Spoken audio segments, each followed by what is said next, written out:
Iman bukan saja berbicara tentang sebuah preskripsi atau resep untuk hidup berbahagia.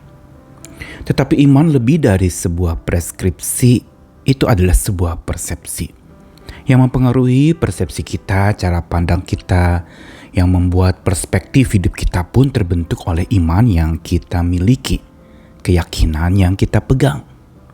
Dan karena itulah satu hal yang perlu ditanamkan di dalam keimanan kita yang menjadi persepsi hidup kita adalah bahwa tidak ada satupun di dalam hidup ini yang terjadi secara kebetulan. Semua ada di dalam kendali Tuhan. Tuhan yang ikut campur, Tuhan yang campur tangan, Tuhan yang turun tangan untuk semua itu terjadi. Termasuk hal-hal yang tidak mudah kita mengerti.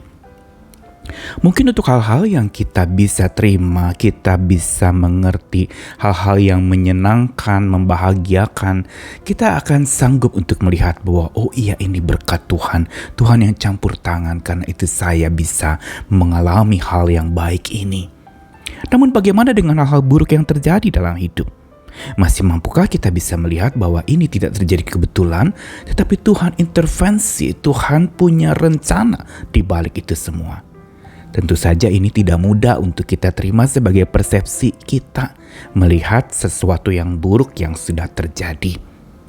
Karenanya kita perlu membangun sebuah pemahaman bahwa semua yang sudah terjadi itu adalah atas izin Tuhan, atau karena Tuhan mengizinkan, memberikan permisi untuk supaya itu terjadi. Tapi di balik itu, yang perlu kita tanamkan dalam hati adalah bahwa di balik setiap permisi yang dari Tuhan, selalu ada misi Tuhan yang ingin dinyatakannya. Saya Nikolas Kurniawan kembali menyapa kita untuk belajar firman Tuhan hari ini dari Daniel pasal 3 ayat 16 sampai 20. Lalu ayat 24 sampai 28 dibacakan dari Alkitab Bahasa Indonesia masa kini.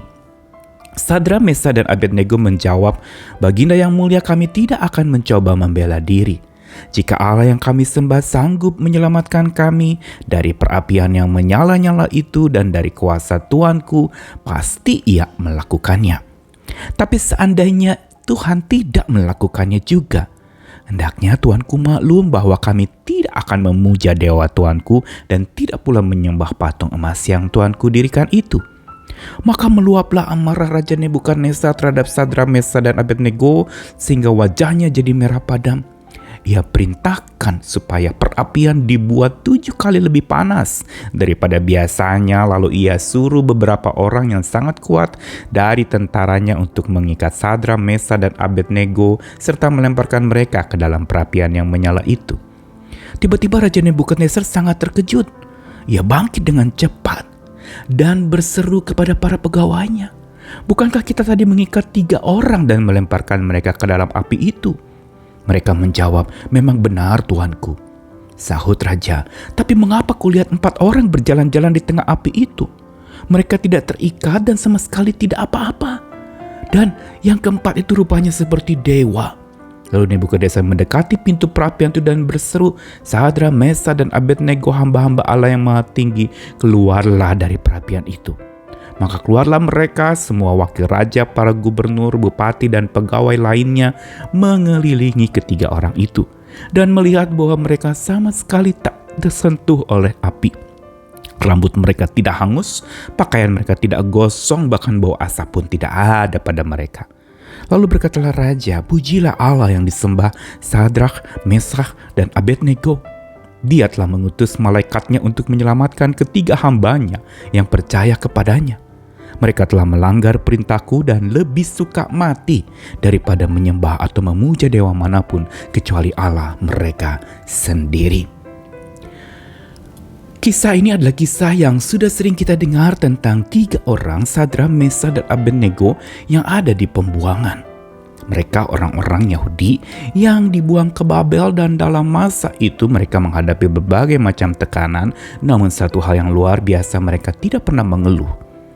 Mereka selalu melihat bahwa di balik segala permisi Allah, izin Allah yang diberikan untuk mereka mengalami pembuangan, bahkan kali ini mereka harus dihadapkan kepada sebuah keputusan yang bisa mematikan, yaitu kalau mereka tidak menyembah dewa, maka mereka akan dimasukkan ke dapur api yang menyala-nyala.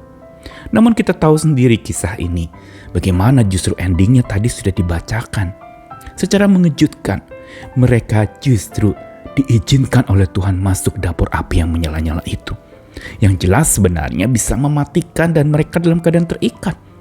Tetapi tidak ada yang terjadi kebetulan. Tuhan memberi permisi untuk mereka dimasukkan dalam dapur api menyala-nyala. Namun di balik itu ada misi Allah yang mau dinyatakan.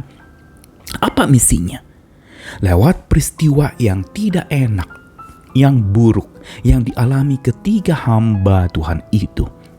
Sesungguhnya Tuhan mau jalankan misi supaya dia dikenal oleh orang-orang pada waktu itu. Bahkan kita tahu endingnya bagaimana Raja Nebukadnezar memerintahkan untuk semua orang yang ada di negaranya itu untuk menyembah Allah yang Maha Tinggi, memuji Allah yang disembah oleh Sadrak, Mesak, dan Abednego. Dan di sini kita melihat bagaimana misi Allah terjadi lewat permisi Allah yang dinyatakan untuk Sadrak, Mesak, dan Abednego mengalami hal yang buruk. Karena itu ketika kita menghadapi hal-hal yang buruk dalam hidup kita, ingat selalu ada misi Allah yang ingin dinyatakan di balik permisi Allah yang Dia berikan, Dia izinkan untuk kita alami sesuatu yang buruk itu. Jangan buru-buru terpuruk dan marah-marah ketika kita menghadapi hal buruk. Karena hal buruk yang sudah terjadi atas permisi Tuhan, selalu ada misi kasih Tuhan yang akan terjadi sesudahnya. Apa misi Tuhan di balik permisi yang Dia berikan, di balik izin yang Dia berikan? Dia mau supaya hidup kita makin mengikuti instruksi Tuhan yang Maha Hidup itu. Dia mau lewat permisi yang Dia berikan itu, Dia mau supaya orang mengalami jaminan janji penyertaan Tuhan.